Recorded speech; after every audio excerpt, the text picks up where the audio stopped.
Sugar patients chapati రోటీ కాకుండా సంతృప్తిగా rice కూడా తినవచ్చు. Doctor rice, sugar free rice, doctor rice, diabetic rice, sugar పెంచని బియ్యం, డాక్టర్ రైస్. సార్, జూన్ 1 నుంచి సింగిల్ స్క్రీన్స్ థియేటర్స్ అన్నీ కూడా మూతపడబోతున్నాయి.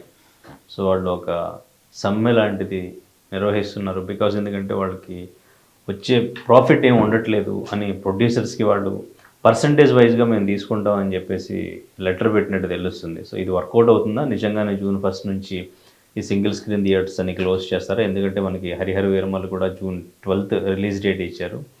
సో దానికి ఏమైనా కుదురుతుందా? పరిస్థితి ఎలా ఉంటుంది అసలు? అంటే పర్సంటేజ్ కోరటం అనేది ఈరోజు కొత్త డిమాండ్ ఏం కాదండి. అది చాలా కాలంగా డిమాండ్ ఉంది. ఒక దశలో సురేష్ బాబు గారు వాళ్ళు ఇది పరిష్కరించదగ్గదే, పట్టించుకోదగ్గటువంటి అంశమే అని కూడా మాట్లాడారు ఓపెన్గానే. నిర్మాతల సమ్మె జరిగినప్పుడు కూడా సింగిల్ స్క్రీన్ వాళ్ళకి రెంటల్ బేసిస్లో నడుస్తోంది ఇప్పుడు చాలా చోట్ల. కొన్ని చోట్ల పర్సంటేజ్ ఇస్తున్నారు, ఇవ్వట్లేదని నేను అనటం లేదు, ఇస్తున్నారు. కానీ మెజారిటీ రెంటల్ బేసిస్లో నడుస్తున్నాయి. దీనివలన ప్రమాదం ఏంటంటే వాళ్ళకి రెంట్ ఇస్తారు. ఒక సినిమా 50 రోజులు 100 రోజులు ఫుల్ అయింది అనుకుందాం. ఆ పరిస్థితి లేదు ఇప్పుడు. ఒకవేళ ఉంటే ఆ రోజుల్లో ఎలా వర్కౌట్ అయ్యేదంటే ఈ సినిమా రెంట్ వచ్చేసేది, వాళ్ళకి ప్రతి షోకి రెంట్ వచ్చేస్తుంది.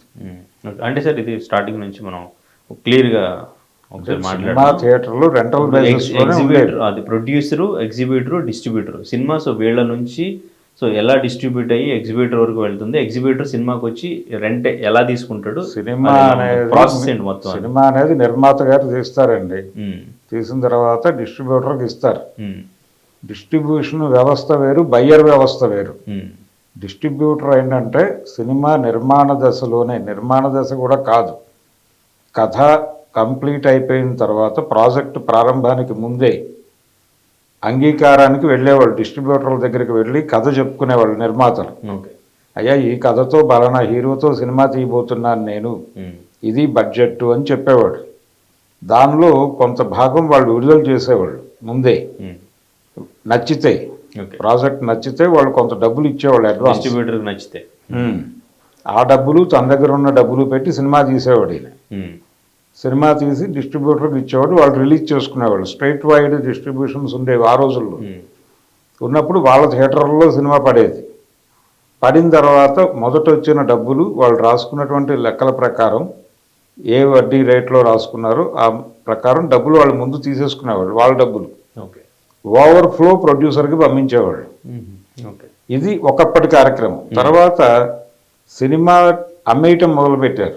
ముహూర్తం రోజే, సినిమా అనౌన్స్మెంట్ రోజే బయ్యర్లు వెళ్ళి కొనేసుకునేవాళ్ళు. థియేటర్ వారీగా కూడా అమ్మకాలు జరిగినాయి. థియేటర్ వాళ్ళు వెళ్ళి మా థియేటర్లో మేము వేసుకుంటాం, విజయవాడ లేకపోతే నెల్లూరు, కర్నూలు ఏదో సెంటర్ నుంచి ఒకడు వెళ్ళిపోయి కొనేసుకుంటాడు. ఆ ఊళ్ళో వాళ్ళ థియేటర్లో వేసుకుంటాడు సినిమాని. ఇవి కూడా జరిగినాయి. ఇలా ముక్కలు కొట్టేసి అమ్మేయటం అనేది చాలా ఉధృతంగా జరిగింది. ఇది ఒక రకంగా దేశోద్ధారకులు సినిమా దగ్గర నుంచి మొదలైంది. ఎన్టీ రామారావు గారి దేశోద్ధారకుల నుంచి మొదలై చిరంజీవి వచ్చిన తర్వాత చాలా అగ్రెసివ్గా జరిగింది. అంటే కేవలం బయ్యర్సే ఉన్నారు. స్ట్రైట్ వైడ్ డిస్ట్రిబ్యూషన్ వ్యవస్థలు మూతపడిపోయినాయి పూర్తిగా. ఇప్పుడు బయ్యర్లు ఉన్నారు. ఈ బయ్యర్లు వాళ్ళ లీజులో ఉన్నటువంటి థియేటర్లో వాళ్ళు కొనుక్కున్న సినిమాని వేసుకునేవాళ్ళు. ఇది కండిషన్. వేసిన తర్వాత థియేటర్ వాళ్ళకి ఏమిటి లాభం? థియేటర్ ఎగ్జిబిటర్లకి అద్దె ఇచ్చేవాళ్ళు. అద్దె చెల్లించి థియేటర్లు వీళ్ళ కంట్రోల్లో పెట్టుకునేవారు. ఆ అద్దె డబ్బులే వస్తాయి వాళ్ళకి. మల్టీప్లెక్స్లు వచ్చాక ఏమైంది? మల్టీప్లెక్స్ వాళ్ళు ప్రతి టికెట్ అమ్మకం మీద పర్సంటేజ్ తీసుకుంటున్నారు. అంటే 30% డబ్బులు వాళ్ళకి వెళ్ళిపోతాయి టికెట్ కట్ అవగానే. అందుకని మీకు రేట్లు ఎక్కువ ఉంటాయి అక్కడ. ఈ ధరలు ఎక్కువగా ఉండడానికి కారణం అది. ఇక్కడేమో రెంటు, అక్కడ పర్సంటేజ్. వీళ్ళు ఇప్పుడు మాకు అదే కావాలంటున్నారు. ఆ కోరికలో తప్పేమీ లేదు. రెండోది, ఆ రోజుల్లో ఎలా ఉండేదంటే 8 మంది హీరోలు ఉండేవాళ్ళు. ఇప్పుడు ప్రధాన స్రవంతిలో టాప్ హీరోలు ఎన్టీ రామారావు, నాగేశ్వరరావు, కృష్ణ, శోభన్ బాబు, కృష్ణరాజు 5 అనుకుంటే ద్వితీయ శ్రేణిలో ఇంకో 3-4 ఉండేవాళ్ళు. ప్రతి 15 రోజులు నెలలో ఈ ఈ 5 పెద్ద హీరోల నుంచి 7 సినిమాలు గ్యారంటీగా పడేవి. 7 సినిమాలు పెద్ద హీరోలవి, కనీసం 5 సినిమాలు చిన్న హీరోలవి పడేవి. నెలకి 15 సినిమాలు రిలీజ్ అయ్యేవి. సో థియేటర్లో జనం లేరు అనేటువంటి ప్రశ్న ఉండేది కాదు. సినిమా పంపింగ్ అలా ఉండేది. కాబట్టి థియేటర్లో వాళ్ళు చాలా స్వర్ణయుగం అనుభవించారు ఆ రోజుల్లో. వాళ్ళు రెంట పర్సెంటేజ్ ఇవన్నీ కాదు, సినిమా ఫుల్ అయిపోతుంది. ఫుల్ అయిపోతే రకరకాల వ్యాపారాలు జరుగుతాయి అక్కడ. అంటే థియేటర్లో క్యాంటీన్ వ్యాపారం జరుగుతుంది, సైకిల్ స్టాండ్ వ్యాపారం జరుగుతుంది, అన్నీ ఈ రెంటు ప్లస్ ఈ వ్యాపారాలు వాళ్ళకి వైబుల్గా నడిచిపోయినాయి ఆ రోజుల్లో, ప్రాఫిటబుల్గా. ఇప్పుడు పరిస్థితి అది కాదు. అసలు జనాలు థియేటర్కి వస్తారా రారా అనేటువంటి ఒక సంక్షోభంలో ఉంది. ఈ పర్సంటేజు రెంటు గొడవ కాదు అసలు. సినిమా థియేటర్ సింగిల్ స్క్రీన్ అనేది ఉంటుందా ఊడిపోతుందా అనే పరిస్థితి ఉంది. వాటిని మినిమం కాపాడుకోవటానికి పర్సంటేజ్ ఇస్తే బాగుంటుంది అంటున్నారు. ఎందుకు సినిమా థియేటర్ చచ్చిపోతుంది సింగిల్ స్క్రీన్ అంటే, ఇప్పుడు పెద్ద హీరోలు సినిమా చేయాలంటే ఒక్కొక్కళ్ళకి 2 ఏళ్ళు, కనీసం 2 ఏళ్ళు టైం తీసుకుంటున్నారు. ఈ 2 ఏళ్ళు టైంలో అంటే సంవత్సరానికి ఒక రిలీజ్ పెట్టుకుంటున్నారు. అది కూడా కష్టమైపోతుంది ఒక్కొక్కసారి. ఒక హీరో సినిమా 3 ఏళ్ళు గ్యాప్లో రిలీజ్ అవడం చూసాం మనం, అల్లు అర్జున్ది. ఈ కండిషన్లో ఒక హీరో సినిమా సంవత్సరానికి ఒకటి కూడా రిలీజ్ అవ్వని పరిస్థితుల్లో హీరోలు ఉంటే తప్ప థియేటర్కి జనం రావట్లేదు. ఈ కండిషన్లో థియేటర్లు ఎలా బతికించాలి అని చిన్న సినిమాలకి జనం రావడం లేదు. ఎందుకు రావడం లేదు? గతంలో వచ్చేవాళ్ళు, ఇప్పుడు ఎందుకు రావడం లేదు అంటే, షో పడిన గంట తర్వాత ఆ కంటెంట్ ఇంటర్నెట్లో ఎక్కడో చోట అవైలబుల్గా దొరుకుతుంది. సో దాన్ని డౌన్లోడ్ చేసుకుని చూసేస్తున్నారు. ఇలా చూడటం వలన థియేటర్కి వెళ్ళే వాళ్ళ సంఖ్య తగ్గిపోతుంది. తర్వాత ఇతర ప్లాట్ఫామ్స్లో వచ్చేసింది. ఎంటర్టైన్మెంట్ అనేది గతంలో కేవలం థియేటర్ మాత్రమే, సినిమా మాత్రమే ఎంటర్టైన్మెంట్. ఇప్పుడు అనేక ఎంటర్టైన్మెంట్లు వచ్చినాయి. పాకెట్ ఎంటర్టైన్మెంట్ అనేది వచ్చేసింది, మనకి సెల్ ఫోన్లోకి వచ్చేసినాయి అన్నీ. సో మీ జేబులో ఉన్న సెల్ ఫోన్లోనే ఎంటర్టైన్మెంట్ సమస్తము ఉన్నప్పుడు ఎందుకు థియేటర్కి వెళ్ళాలి అనే పరిస్థితి. ఈ కండిషన్లు అన్నీ కలిసి థియేటర్ని చంపేశాయి. ఆ చచ్చిపోతున్నటువంటి థియేటర్లు చచ్చిపోగా బతుకున్న థియేటర్లు ఊపిరి పీల్చుకోవటానికి పెద్ద హీరోల సినిమాలు వచ్చినప్పుడు మాత్రమే మాకు బతుకు.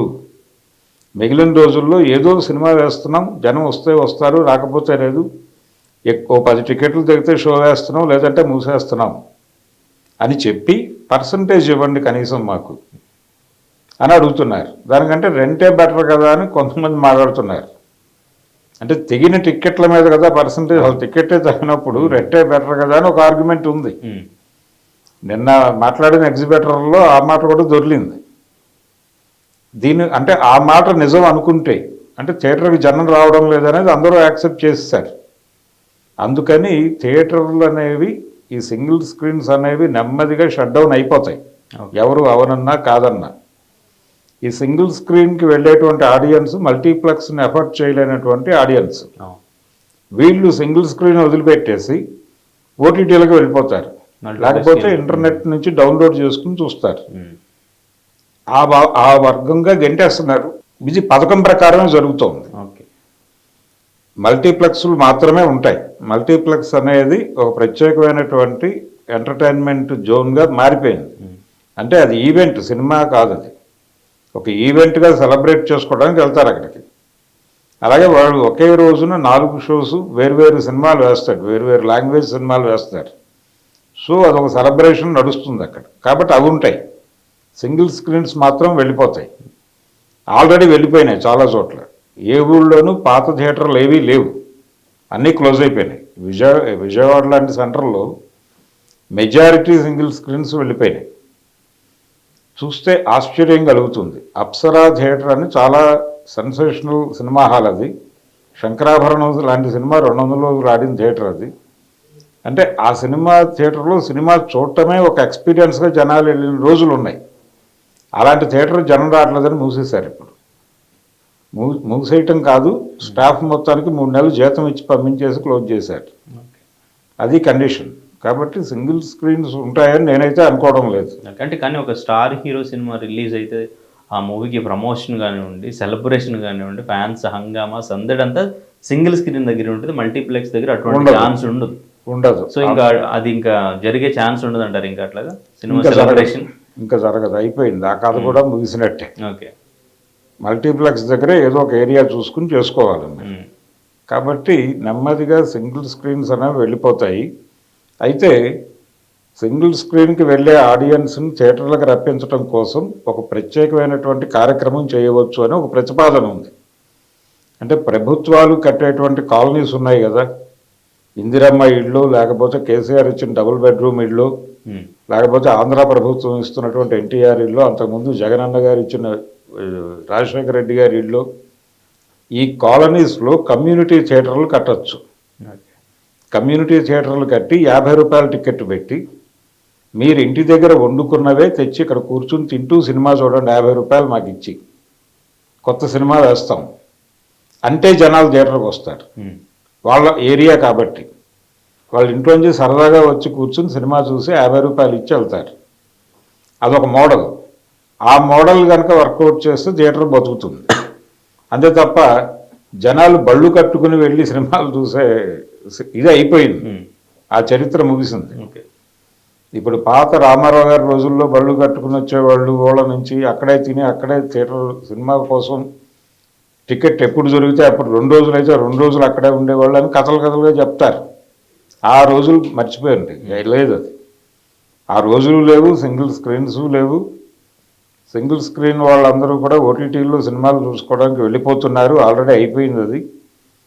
ఇప్పుడు పరిస్థితి ఎలా జారైందంటే పెద్ద హీరో సినిమా అయినప్పటికీ వెరీ ఫస్ట్ డే సినిమా బాగుంది అని టాక్ వస్తే థియేటర్కి వెళ్ళడానికి ప్రయత్నం చేస్తున్నారు. కానీ పర్వాలేదు అనే మాట బయటకు వస్తే 1 గంట ఆగితే షో కంక్లూడ్ అయిన ఒక 1 అవర్కి ఇంటర్నెట్లో అవైలబుల్గా ఉంటుంది సినిమా, డౌన్లోడ్ చేసుకుని సరదాగా చూస్తున్నారు.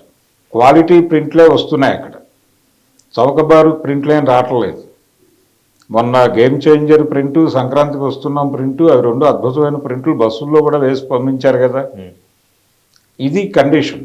అందుకని సినిమా థియేటర్ చచ్చిపోవడానికి కేవలం హీరోలు సినిమాలు రెగ్యులర్గా చేయకపోవడం అనేది కూడా ఒక కారణమే, కానీ అది మాత్రమే కారణం కాదు. కర్ణుడి చావుకు అనేక కారణాలు ఉన్నాయన్నట్టుగా థియేటర్ మరణానికి అనేక కారణాలు ఉన్నాయి. దాంట్లో హీరోలు ఎక్కువ సినిమాలు చేయడం లేదు అనేది కూడా ఒక కారణం. అంటే పెద్ద హీరోల సినిమాలు రెగ్యులర్గా ఉంటే కొంచెం సందడి ఉంటుంది అక్కడ, ఆ సందడి మిస్ అయిపోతుంది. అలాగే చిన్న సినిమాలకు సంబంధించి సింగిల్ స్క్రీన్లు అనేవి ఒక అడ్వాంటేజ్. అంటే తక్కువ డబ్బుల్లో పని అయిపోతుంది, సరదాగా వెళ్ళి ఏం తీసాడో చూద్దాం అనుకుని వెళ్ళేవాళ్ళు, వాళ్ళకు ఉపయోగం. కానీ వాళ్ళకు కూడా ఇప్పుడు ఉపయోగం లేదు. ఎందుకంటే ఇప్పుడున్నటువంటి బయ్యర్ వ్యవస్థలో ఒక సినిమాని ఎవరో ఒకళ్ళు తీసుకుని ఒక 15 రోజులు 20 రోజుల్లో కాంట్రాక్ట్ మాట్లాడుకుని మల్టీప్లెక్స్లోనే వేస్తున్నారు. అవి కూడా అవి ఎఫర్ట్ చేయలేక చాలామంది వెళ్ళటం లేదు. ఆ రకంగా కిల్ అయిపోయినటువంటి సినిమాలు, మంచి సినిమాలు చాలా ఉన్నాయి ఈ మధ్య వచ్చినవి, చిన్న సినిమాలు. ఇదొక గొడవ, ఇదొక పంచాయతీ. అందుకని సినిమా థియేటర్ వ్యవస్థ చాలా సంక్షోభంలోనూ గందరగోళంలోనూ ఉంది. ఆ సంక్షోభానికి ఎలా ముగింపు పలకాలి అనేది ఛాంబర్ ఆలోచిస్తోంది. దానికి ఉన్న ఏకైక మార్గం వాళ్ళకి పర్సంటేజ్ అలౌ చేయటం. ఇప్పుడు పర్సంటేజ్ అలౌ చేసినా కానీ థియేటర్ క్లోజ్ అయ్యే సిచ్యువేషన్ కనిపిస్తుంది అని చెప్తున్నారు కదా. అంతే, అదేమో హీరోస్ కానీ ఇండస్ట్రీ నుంచి కానీ ఎవరు దీని గురించి రియాక్ట్ అవ్వరంటారు. ఎందుకంటే కలెక్షన్ ప్రభావం కూడా దాని మీద పడే ఛాన్స్ ఉంది. ఎందుకంటే మల్టీప్లెక్స్లో అంటే బుక్ చేసుకుంటారు, వెళ్తారు. ఇక్కడ సింగిల్ స్క్రీన్స్లో ఫ్యాన్స్ వస్తారు, టికెట్ ఎంతైనా తీసుకుంటారు. సో హంగామా సందడి మీరు చెప్పినట్టు అదంతా అనిపిస్తుంది. కానీ ఇదంతా ఇప్పుడు నమూనాగా కొన్ని థియేటర్లు ఉంటాయి, నమూనా థియేటర్లు, సంజయ్ థియేటర్ లాంటిది, సుదర్శన్ ఇలాంటివి కొన్ని నమూనాలు ఉంటాయి. మిగిలినవన్నీ మల్టీప్లెక్స్లుగా మారిపోతాయి. ఇది తప్పదు. అంటే స్పెసిమన్గా థియేటర్ ఉంటుంది తప్ప యాక్టివ్గా సింగిల్ స్క్రీన్లు బతికే పరిస్థితి అయితే నిర్మోహమాటంగా చెప్పాలంటే లేదు. ఇండియా పాకిస్తాన్ ఉద్రిక్తతలపై లేటెస్ట్ అప్డేట్స్ కోసం డౌన్లోడ్ చేసుకోండి RTV లైవ్ యాప్.